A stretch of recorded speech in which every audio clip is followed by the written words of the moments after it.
Hello everyone, we are Team EchoWear and our project is a multimodal brain monitor. Our team is composed of our TDs, Nick and Kunal, the founder and co-founder of EchoWear. Nick is a graduate of the URI ELE department where he earned his bachelor's and PhD. And Kunal is a biomedical engineering professor also at URI. The team is composed of myself, an electrical engineering major, Chase, an electrical engineering major, and Gianna, a computer engineering major.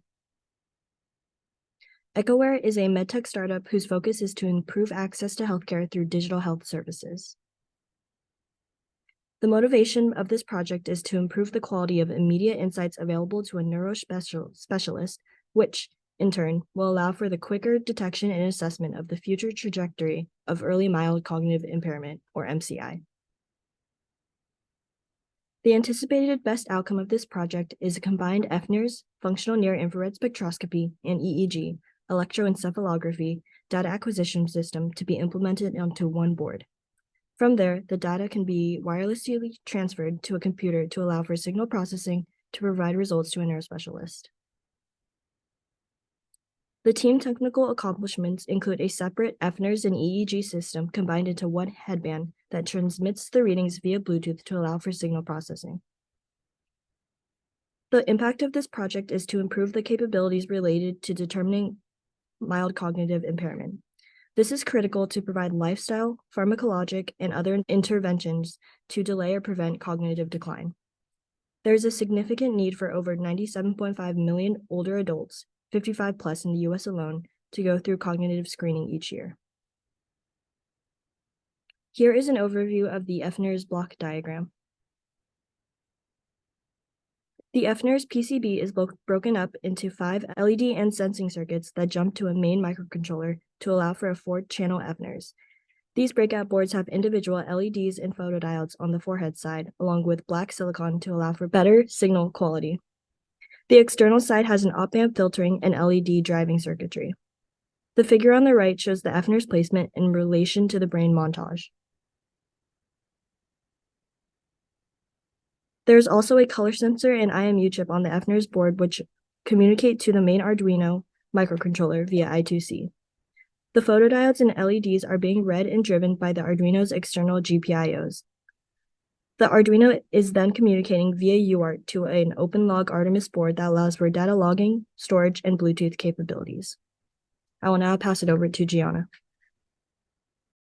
On the computer side of the project, data is being wirelessly transferred via Bluetooth.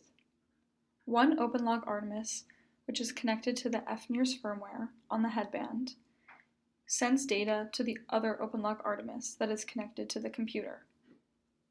The Artemis that is connected to the headband also has an onboard storage in an SD card, which allows you to go back and view data that's recorded.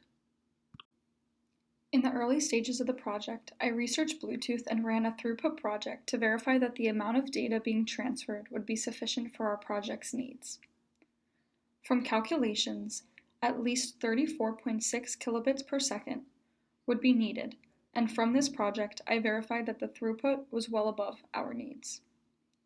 I collected data at various distances that would make sense for our needs, since a healthcare professional, if running a test, would most likely not exceed 30 feet from the patient. In Arduino, I ran a project to log the accelerometer values from the Artemis board. I also had a corresponding JSON file that allowed me to save the start times of each time a push button was clicked.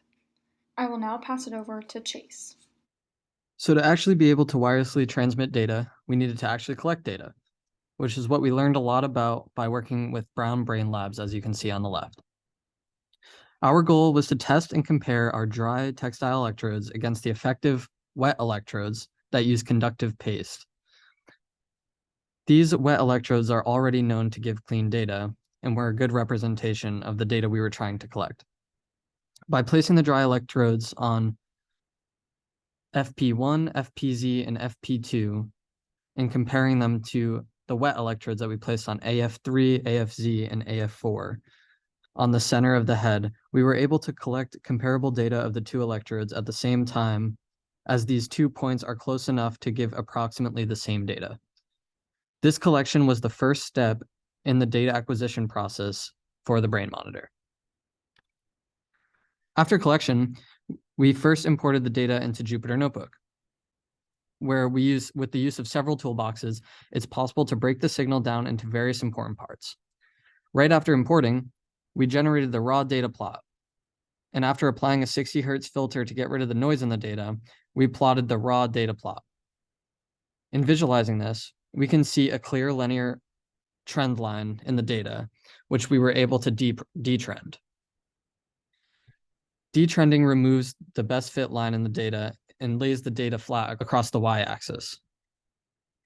After this, we were able to standardize the data, which, as you can see, gets rid of the mean and makes the standard deviation 1 for the set of data. From here, we wanted to extract the epochs that were recorded through the E' triggering on Brown's headband. The congruent and incongruent responses were recorded, and after extracting the epochs of the congruent and incongruent responses, we were able to take the grand average of the split samples to eventually generate the N2 response.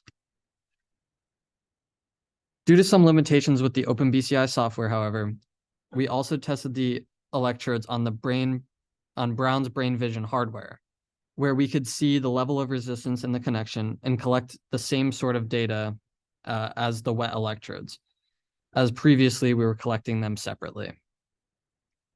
After the data collection, we could follow the procedure used by Brown to import the collected data that was collected in the flanker task into MATLAB's EEG lab and plot the grand average of the congruent and incongruent events, or epochs, and see a clear N2 response that was recorded by the textile electrodes.